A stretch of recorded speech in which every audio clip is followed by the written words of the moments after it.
আসসালামু আলাইকুম প্রিয় শিক্ষার্থী বন্ধুরা, আশা করি তোমরা সবাই ভালো আছো। আমরা ধারাবাহিকভাবে এইচএসসি আইসিটির তৃতীয় অধ্যায়ের সবচেয়ে গুরুত্বপূর্ণ একটি বিষয়, সেটা হচ্ছে লজিক গেট। এই লজিক গেট নিয়ে আলোচনা করে আসছি। আজকে সে ধারাবাহিকতার 3 নম্বর ক্লাস। আমরা প্রথম ক্লাসে আলোচনা করেছিলাম লজিক গেটটা কী এবং সেটার প্রকারগুলো বিস্তারিত আলোচনা করার চেষ্টা করেছি। এবং আমরা পরের ক্লাসে যেই মৌলিক যে 3টা gate, and gate, or gate এবং নট গেট, এই 3টা গেট কীভাবে আঁকতে হয় এবং কীভাবে সত্য সারণী বা ট্রুথ টেবিল লিখতে হয় সেটা আমরা দেখেছি। আজকের 3 নম্বর ক্লাসে আমরা দেখাবো যেটা যৌগিক গেট। এটা হয় 2 প্রকার, একটা হচ্ছে সার্বজনীন, একটা হচ্ছে বিশেষ। তাহলে সার্বজনীনে আবার জানি আমরা 2 প্রকার, সেটা হচ্ছে ন্যান্ড গেট আর একটা হচ্ছে নর গেট, এবং বিশেষে এক্সঅর গেট এবং এক্সনর গেট। এই 4টা গেট কীভাবে আঁকতে হয় এবং এটার কীভাবে ট্রুথ কমিশন বা ট্রুথ টেবিল, সত্য সমীকরণ কীভাবে দেখাতে হয় বা সত্য সারণী, আমরা সেটা এখানে উপস্থাপন করার চেষ্টা করব। তো প্রিয় শিক্ষার্থীরা, শুরু থেকে শেষ পর্যন্ত ভিডিওটা মনোযোগ দিয়ে দেখার আহ্বান জানিয়ে আমরা শুরু করছি। তো আমরা প্রথমে দেখাবো যে এই গেটগুলো আঁকবো কীভাবে এবং সত্য সারণী কীভাবে আমরা লিখব। তো প্রথমে আমরা দেখি NAND gate.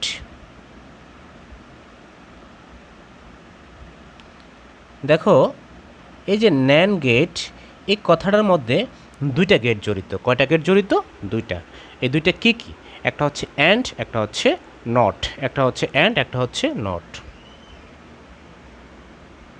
And plus not, এই 2টা মিলেই কিন্তু ন্যান্ড গেট হলো।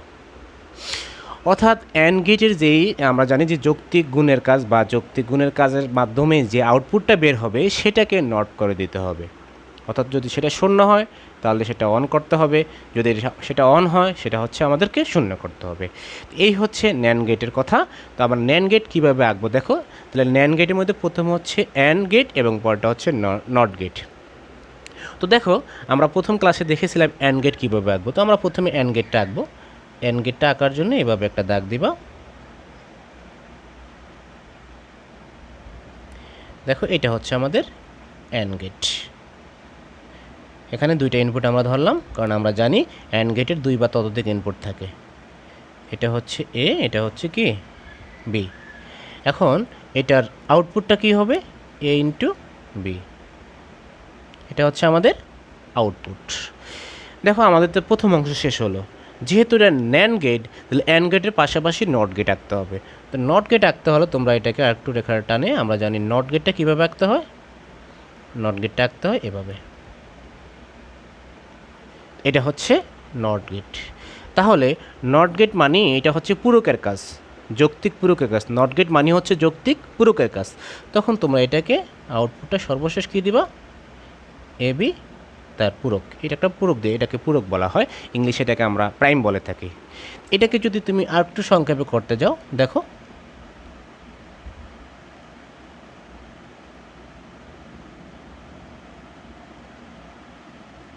এই যে এখানে যদি একটা শূন্যদের টান দিয়ে দাও, তখন কিন্তু আর তোমাকে এই লাইনটা করতে হচ্ছে না, সরাসরি এখানে এ বি তার পূরক।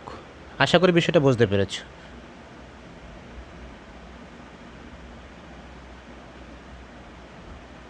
এই হচ্ছে আমাদের ন্যান্ড গেটের চিত্র। ক্লিয়ার? তোমরা এইভাবে এটা আঁকতে পারো। তো আমরা ন্যান্ড গেটে আবার সত্য সারণী যদি আমরা দেখি, দেখো সত্য সারণী যখন আমরা আঁকবো তখন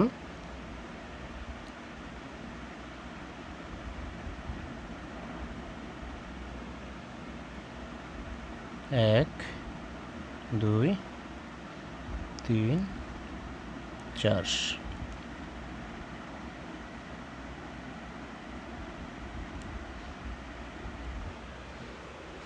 এটা লিখলাম হলো ইনপুট,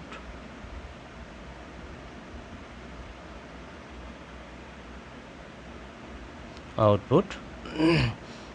আমাদের 2টা ইনপুট নিলাম আমরা, এ এবং বি, আর আউটপুটটা হবে এ বি তার উপরে পূরক। তো এখানে দেখো 0 0 0 1 1 0 1 1। একটু খেয়াল করো, 0 এবং 0 অ্যান্ড গেটের আউটপুট কি হয়? 0 হয়। 0 এবং 0-এর অ্যান্ড গেটের আউটপুট 0 হয়। যেহেতু এটা অ্যান্ডের পরে নট করতে হবে তখন এটা হয়ে যাব 1। আমি আবারও বলি, 0 এবং 0 আউটপুট হয় অ্যান্ড গেটের 0। যেহেতু এটাকে নট করতে হবে এই জন্য এটার বিপরীতটা চলে আসবে 1। আবার 0 এবং 1-এ আউটপুট হয় হচ্ছে 0, এটাকে যখন আমরা নট করব এটা বিপরীত হয়ে যাবে 1। 1 এবং 0 বা 1 এবং 0 যখন আমরা কি করব, এটা আউটপুট করব অ্যান্ড গেটের, তখন হয়ে যাব 0 এবং সেটাকে যদি আমি বিপরীত করে দেই অর্থাৎ নট করে দেই এটা হয়ে যাবে কি 1। 1 এবং 1-এ হয়ে যাব 1 এবং এটাকে যদি আমি বিপরীত নট করে দেই তখন হয়ে যাবে 0। 1 এবং 1-এ অ্যান্ড গেটের আউটপুট হয় 1, যেহেতু এটা ন্যান্ড গেট অর্থাৎ আবার এটাকে নট বানাইতে হবে তখন এটা হয়ে যাবে কি 0। আশা করি ট্রুথ যে টেবিলটা এটা তোমরা বুঝতে পেরেছো। তো প্রিয় শিক্ষার্থীরা, এবার আমরা দেখব হলো নর গেট।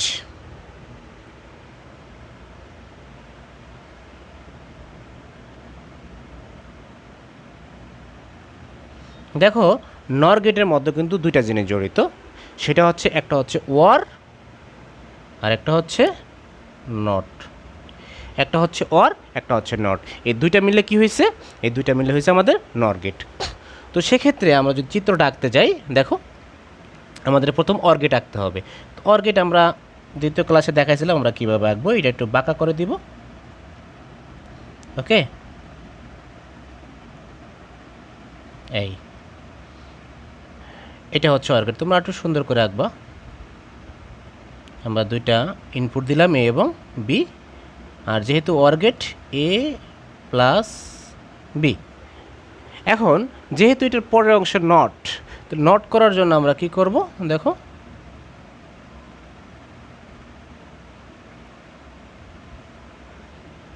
তো এ প্লাস বি এটা একটা পূরক হবে, কারণ নট গেটটা হচ্ছে যৌক্তিক পূরকের কাজ। নট গেটটা হচ্ছে কি যৌক্তিক পূরকের কাজ। তো প্রিয় শিক্ষার্থীরা, এই হলো। এটাকে যদি আরেকটু আমরা শর্ট ফর্মে আঁকতে যাই তখন আমরা এটা এভাবে আঁকতে পারি।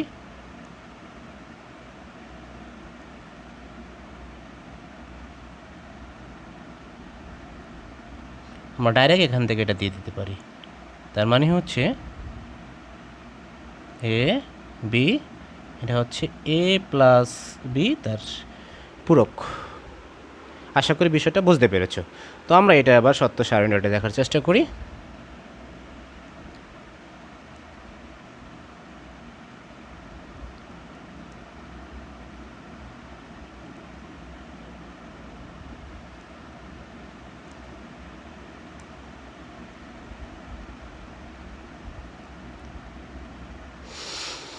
তো আমরা এখানে প্রথম লিখব ইনপুট,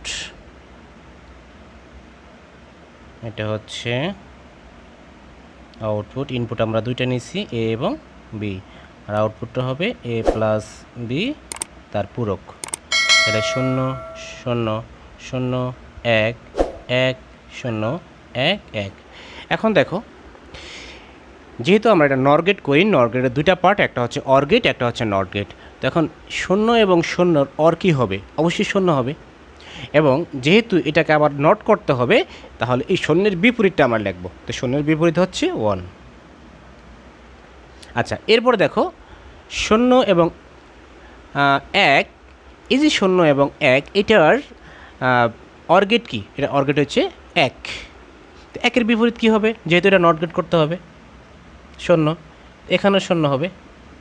এটা দেখো 1 এবং 1, 1 এবং 1-এর বিপরীত, মানে এটার অর গেট হচ্ছে 1, যেহেতু এটা নট করবো তাহলে 1-এর বিপরীত হয়ে যাব 0। এই ছিল আমাদের সত্য সারণী নট গেটের।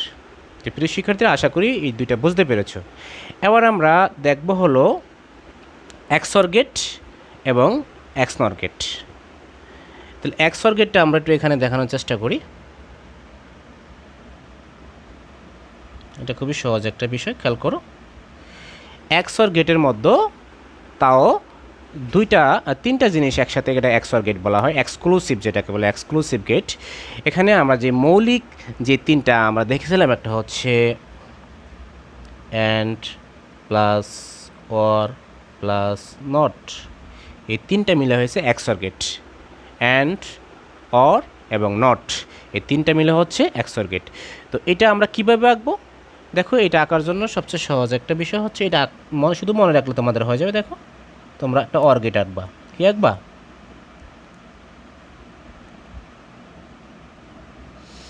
অর গেট আঁকার পরে এখানে এটা ডাবল দিয়ে দিবা। এই তোমাদের এটা কিন্তু ইয়ে হয়ে গেল। কি হয়ে গেল? তোমাদের এক্সর গেট আঁকা হয়ে গেল। আশা করি বিষয়টা বুঝতে পেরেছো। তো এখানে আবার ইনপুট দাও এ বি। যখন এটা আউটপুট হবে এটার আউটপুটটা লিখতে হবে কিভাবে? এ, এই যে এটা এই সাইনটা তোমাকে দিতে হবে।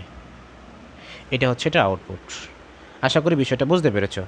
এখন আমরা যখন ট্রুথ টেবিল করব বা সত্য সারণী করব সেক্ষেত্রে এটাকে আরেকটা ফরম্যাটে লেখা যায়, সেটা হচ্ছে এ পূরক বি প্লাস এ বি পূরক।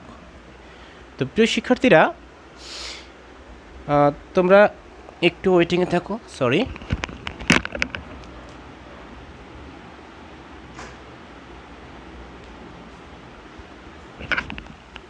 তো আমাদেরকে এই ফরম্যাটে আমরা সত্য সারণীটা সাজাতে পারি। দেখো সত্য সারণী যখন আমি করব সেটা হলো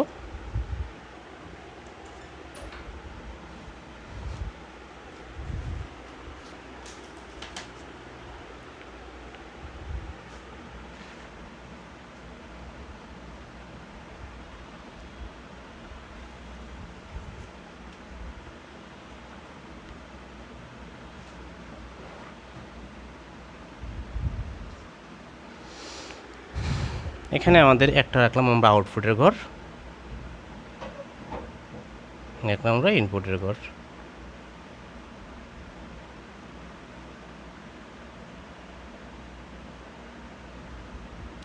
এ বি আউটপুট হচ্ছে। তো এখানে আমরা যদি লিখি 0 0 0 1 1 0 1 1। দেখো এটাকে সহজে মনে রাখার জন্য তোমাদেরকে একটা টেকনিক বলে দিই। সেটা হচ্ছে যেখানে দুইটা আউটপুটের ক্ষেত্রে এক সংখ্যা যদি বেজোড় হয়, যদি একটা বেজোড় হয় সেখানে হবে 1, একটা যদি বিজোড় হয় সেখানে 1 হবে, আদারের সব জায়গায় 0। যেমন আমি তোমাদেরকে প্রথমে এটা বলি, এখানে হচ্ছে 1, এখানে হচ্ছে 0, তার মানে একটা একা আছে, তার মানে এটা কিন্তু বেজোড়, এটা কিন্তু জোড়, এটা কি বিজোড়। যদি এরকম বিজোড় আমরা পাই সেখানে আমরা সরাসরি কী বসিয়ে দেব? 1 বসিয়ে দেব। দেখো এখানেও কিন্তু একটা 1 একটা 0, মানে একটা 1 আসছে বেজোড় অবস্থায়, সেখানে এটা 1 হবে। এখানে দেখো এটা আছে জোড়, তার মানে এখানে 0, আর এখানে 1 নাই, এখানেও 0। বিষয়টা বুঝতে পেরেছ আশা করি। সেটা হলো কি, যেখানে আমরা দুইটা ইনপুটের ক্ষেত্রে এক বিজোড় অবস্থায় দেখব সেখানে আমরা 1 বসাবো আর বাকি সব জায়গায় 0 বসাবো। তোমরা যদি বলো এইভাবে না করে খেটে খাবা, মানে এই নিয়মে করবা, দেখো এই নিয়মে করলে অঙ্কটা কি আসে? এর ইনপুট কি? এ হচ্ছে 0, তাই না? তাহলে 0 যখন তুমি নট করবা তখন কি হয়ে যাব? 1 হয়ে যাব। এবার ইনটু দাও, এবার বির মান হচ্ছে কত? 0। তারপর আসো যোগ দিয়ে দাও এর ইনপুট কত? 0। বির ইনপুট হচ্ছে 0, এটাকে যখন নট করবা তখন হয়ে যাবে কি? 1, তাই নয় কি? এখন 1 এবং 0 কত হয়? 0 প্লাস 1 এবং 0 কী হয়ে যায়? 0। তো 0 0 কী হয়ে যায়? 0। তার মানে তুমি এইভাবে করলে কিন্তু 0 হবে। এটাকে যখন এইভাবে করবা তখন আবার এখানে 1 হবে।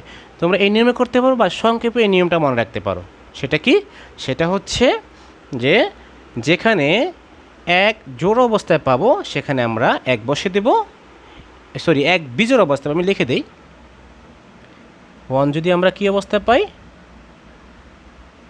বিজোড় অবস্থায় পাইলে তখন 1 হবে, অন্যথায় অন্য সব কী হয়ে যাব? 0 হয়ে যাব। তো প্রিয় শিক্ষার্থীরা, এই ছিল আমাদের XOR গেট, এবং XNOR গেটটা খুব সহজ, আমরা যদি সেটা দেখার চেষ্টা করি।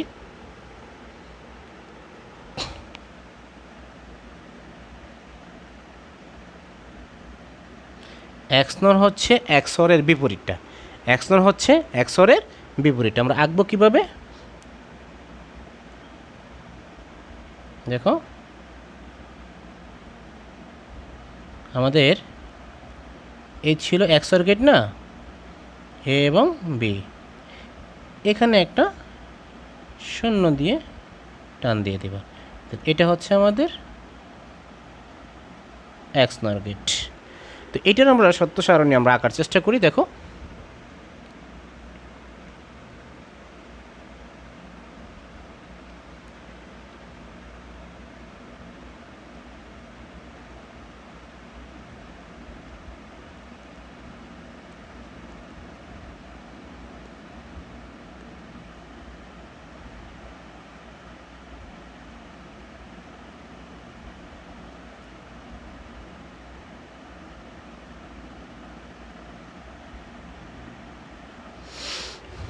আচ্ছা, এখানে হচ্ছে 0 0 0 1 1 0 1 1।